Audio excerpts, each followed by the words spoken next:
guys, welcome to my YouTube channel, Glow and Glow, a platform that helps you to glow and grow. Welcome to this beginner-friendly series of introduction to the C programming language. Part 4 Comments in C. So comments గురించి మనం ఒక brief discussion అనేది మన structure of C ప్రోగ్రామింగ్లో ఒకసారి విన్నాము. So ఇప్పుడు మనం కొంచెం డీప్గా ఇన్ జనరల్గా కంప్లీట్గా కామెంట్స్ గురించి తెలుసుకుందాము.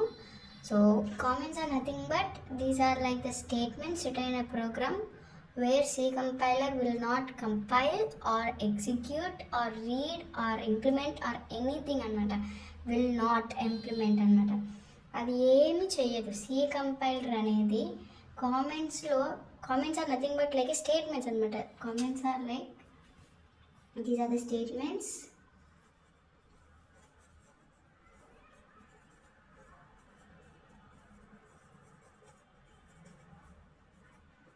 written in a program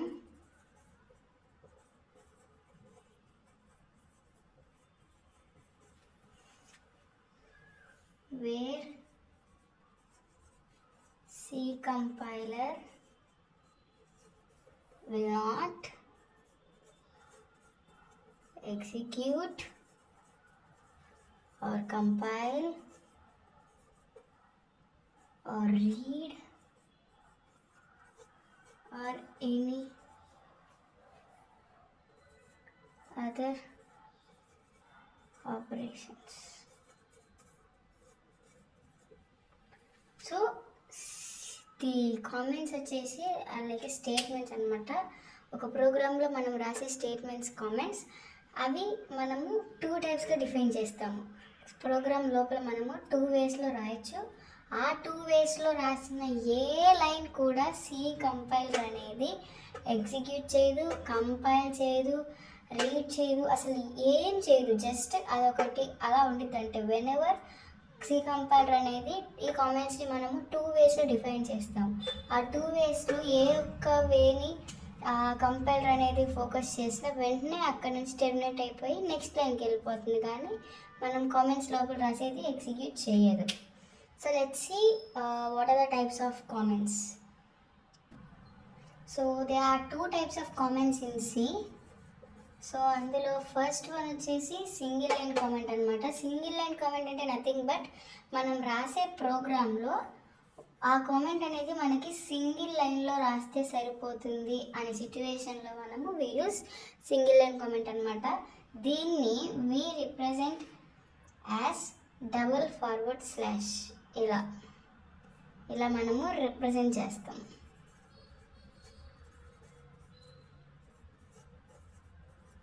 okay, ఇది కూడా అనుకుంటారేమో, ఇదేం లేదు, జస్ట్ ఈ ఫార్వర్డ్ స్లాష్తో రిప్రజెంట్ చేస్తాం. Okay, a single line comment in C starts with a double forward slash.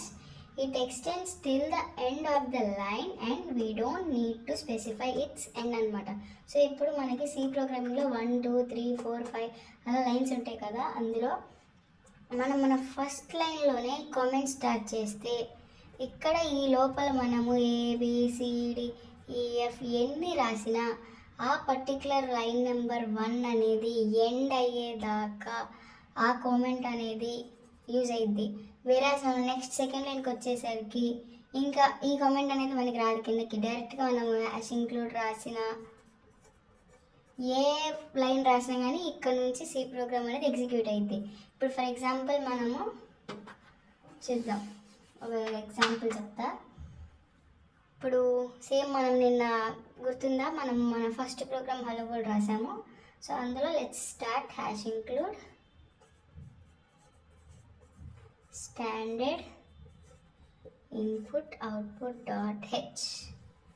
Inside we started, this is header files, next this is main function starting. So flower బ్రాకెట్స్తో మనం మన main function open చేసాము.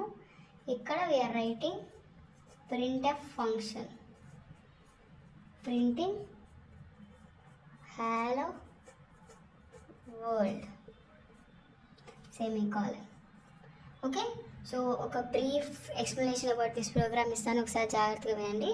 So ఇది మన header file session. So header files ఎందుకు రాస్తామంటే మనం రాసే ఈ మెయిన్ ఫంక్షన్ లోపల ఎలాంటి టైప్ ఆఫ్ ఫంక్షన్స్ కానీ అలాంటి యూజ్ చేస్తామో దాన్ని బట్టి మనము ఈ హెడర్ ఫైల్స్ తీసుకుంటాం. సో మన మెయిన్ ఫంక్షన్లో ప్రింట్ఎఫ్ ఫంక్షన్ తీసుకుందాం. Printf function, scanf function, so ఇలాంటి ఫంక్షన్స్ అన్నీ ఈ హెడర్ ఫైల్స్లో ఇన్బిల్ట్ అయి ఉన్నాయి. సో సి కంపైలర్కి ఇక్కడ ప్రింట్ఎఫ్ ఫంక్షన్ యూజ్ చేస్తే ఈ లోపలి ప్రింట్ చేయాలి అని అర్థమైద్ది.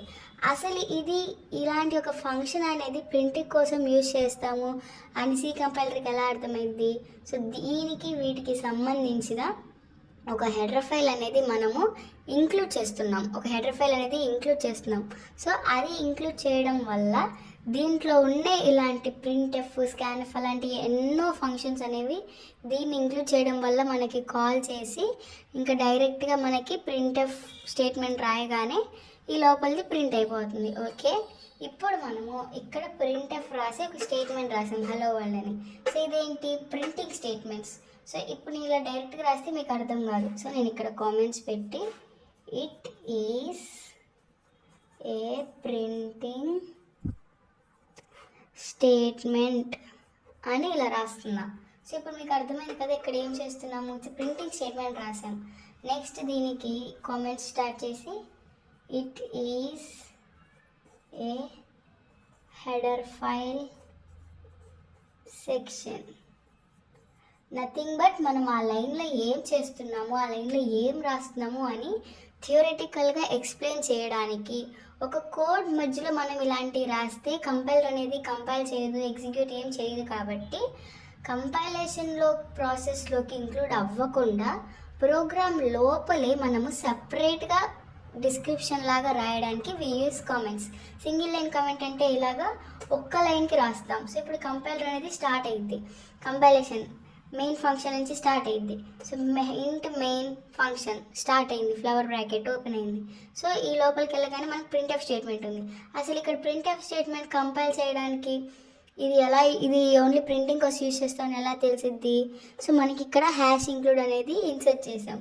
సో ఇక్కడ మనకి కంపైలర్కి అర్థమైద్ది అది ప్రింట్ఎఫ్ ఫంక్షన్ అనేసి ప్రింట్ చేస్తుంది. నెక్స్ట్ సెమీకాలన్ అంటే ఎండ్ ఆఫ్ ద స్టేట్మెంట్ అని అర్థమైద్ది. సో నెక్స్ట్ స్టేట్మెంట్కి వచ్చేసింది, క్లోజ్ అయిపోయింది. సో ఎగ్జిక్యూషన్ అనేది ఫినిష్ అయిపోయింది. సో మధ్యలో ఇక్కడ ఇది ఒక స్టేట్మెంట్ ఉంది కదా, దీన్ని ఎందుకు ఎగ్జిక్యూట్ చేయట్లా? So as I said C compiler అనేది కామెంట్స్ లోపల ఎగ్జిక్యూట్ చేయదు కాబట్టి సో అక్కడ ఉన్న స్టేట్మెంట్ని అది ఎగ్జిక్యూట్ చేయకుండా అంతే వదిలేసిద్ది, అదేం చదవకుండా. బట్ చూసే వాళ్ళకైతే అర్థమైంది కదా, okay it's in printing statement అనేది అర్థమైంది. జస్ట్ థియరిటికల్ రాయడానికి యూజ్ చేస్తాం. సో ఇది సింగిల్ లైన్ కామెంట్, సింగిల్ లైన్లో రాస్తాం. సో ఇదే కామెంట్ అనేది నాట్ ఓన్లీ ప్రోగ్రామ్ మధ్యలో, ప్రోగ్రామ్ బయట లేదా ప్రోగ్రామ్ లోపల అవ్వని ఎక్కడన్నా అవ్వని ఒక ప్రోగ్రామ్ మధ్యలో ఎక్కడన్నా రాయొచ్చు. బికాజ్ అది మీరు ఎక్కడ రాసినా సి కంపైలర్ అనేది ఎగ్జిక్యూట్ చేయదు, కంపైల్ చేయదు, ఏం చేయదు. సో అందుకని we can write wherever you want in a program. So second one వచ్చేసి multi line comment. So multi line comment అంటే multi line comment in C starts with a forward slash followed by asterisk, and then we can write some statements and ends with an asterisk with a single forward slash. So దీన్ని బట్టి I think you can understand ఇది ఎలా రాశాను అనేసి. So single line కామెంట్లో ఒక్క లైన్గా రాస్తాం కాబట్టి we use forward slash and write in the entire line. Multi line comments వచ్చేసి ఒక forward slash asterisk. So in case of one line మనం మల్టిపుల్ లైన్స్ రాయాలి అనే సిచ్యువేషన్ కామెంట్స్లో మనము ఇది యూజ్ చేస్తాం. ఓకే, సో ఇప్పుడు మనము ఎగ్జాంపుల్గా తీసుకుని ఒక ప్రోగ్రామ్ రాసామంటే ఆ ప్రోగ్రామ్కి సంబంధించింది ఏదైనా డిస్క్రిప్టివ్ రాయాలనుకుంటే ఒక సింగిల్ లైన్ అయితే we can use directly single line comment. వేరే ఇలా మల్టీ లైన్స్ ఉంటే వీ యూజ్ దట్. సో ఇప్పుడు ఒక ఎగ్జాంపుల్ తీసుకొని చూద్దాం. ఇప్పుడు ఎగ్జాంపుల్గా let's write printing statement hello world print చేయడానికి చూసాము. సో ఇది కాకుండా ఇప్పుడు మనము హలో వరల్డే ప్రింట్ చేయాలి అనుకుంటే using this we shall start forward slash example to write a C program to print hello world. అయిపోయింది. నెక్స్ట్ కానీ మనం హలో వరల్డ్ ప్రింట్ చేయడం కాకుండా let's write something descriptive regarding this program. So ఇదే రోజు రాస్తున్నాము, దీనికి సంబంధించిన ఒక date, for example Jan 12, 2026. Next time 15:30. So ఇలా సంథింగ్ మీరు ఆ ప్రోగ్రామ్ రాసేటప్పుడు ఏం చేస్తున్నారు అని అలాంటి వాటికి సంబంధించిన కొన్ని డిస్క్రిప్షన్. సో దీనికి మనం అవుట్పుట్గా మనం ఏం రావాలనుకుంటున్నాం, హలో వరల్డ్ ప్రింట్ చేస్తున్నాం కాబట్టి హలో వరల్డ్ మనకు అవుట్పుట్గా రావాలి. నెక్స్ట్ ఈ సి ప్రోగ్రామింగ్ యొక్క ఆథర్ ఎవరు, డెన్నిస్ రిచ్.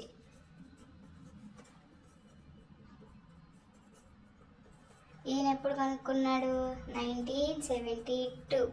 సో ప్రజెంట్ వచ్చేసి మనం రాసే ప్రోగ్రామ్కి ఇర్రెలవెంటే, బట్ మీకు ఒక ఐడియా కోసం చెప్తున్నాను.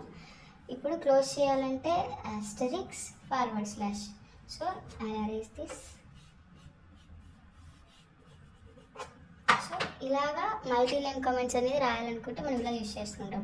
ప్రజెంట్ హలో వరల్డ్ ప్రింట్ చేయడానికి అయితే ఇదంతా అవసరం లేదు, బట్ మీకు ఒక ఎగ్జాంపుల్ కోసం ఇలా చెప్తున్నాను. ఇన్ సమ్ సిచ్యువేషన్స్ లేదా సమ్ కేసెస్లో ఏంటంటే మనం పెద్ద ప్రోగ్రామ్స్ పెద్ద కోడ్ రాసేటప్పుడు ఈరోజు రాసిన ఒక పెద్ద కోడ్ ఒక 1 year తర్వాత 2 year తర్వాత చూస్తే మనకు అర్థం కాదు. సో అలాంటప్పుడు మన ప్రోగ్రామ్ కంటే ముందు ఒక డిస్క్రిప్షన్ ఇలాగా కమెంట్స్లో ఆ ప్రోగ్రామ్కి సంబంధించింది, అసలు మన ప్రోగ్రాంలో ఏ రాసాము, ఏ రోజు రాసాము, ఎందుకు రాసాము, దాని అవుట్పుట్ ఏం రావాలని రాసాము అని దీనికి సంబంధించిన డిస్క్రిప్షన్ అనేది మనం కొంచెం రాస్తే ఇలా, సో ఆ ప్రోగ్రామ్కి అర్థమైంది. మనం కొంతకాలం తర్వాత చూసినప్పుడు విల్ గెట్ టు అండర్స్టాండ్ అనమాట ఇక్కడ ఎందుకు రాసాము. సో ఇలాంటి సిచ్యువేషన్స్ కోసం we use this comments. So మీకు అర్థమైందని అనుకుంటున్నాను. నా ఎక్స్ప్లెనేషన్ కానీ ఇదంతా మీకు నచ్చినట్లయితే లైక్ చేయండి, కింద కామెంట్స్లో మీరు ఖచ్చితంగా నాకు చెప్పండి. That helps me a lot in boosting up my energy. Don't forget to like, share, comment and subscribe చేసుకోవడం మాత్రం మర్చిపోకండి. సో ఈ సిరీస్ని కంటిన్యూస్గా ఫాలో అవ్వండి. మీరు సి ప్రోగ్రామింగ్లో ఖచ్చితంగా బిగినర్ లెవెల్ నుంచి అడ్వాన్స్ లెవెల్ వరకు నేను తీసుకెళ్తాను. అండ్ నన్ను నమ్మి సిరీస్ స్టార్ట్ చేసినందుకు చాలా థ్యాంక్స్ అండి. మీకు నా ఎక్స్ప్రెషన్ కానీ ఎలా అనిపిస్తుందో డెఫినెట్లీ కామెంట్ చేయండి. అండ్ మీరు మెయిన్ పాయింట్, నేను చెప్పే ప్రతిదీ ఒక నోట్స్ పెట్టుకొని ఒక నోట్స్లో రాయండి, అప్పుడే మీకు చాలా బాగా అర్థమైంది. And I will try my best to provide notes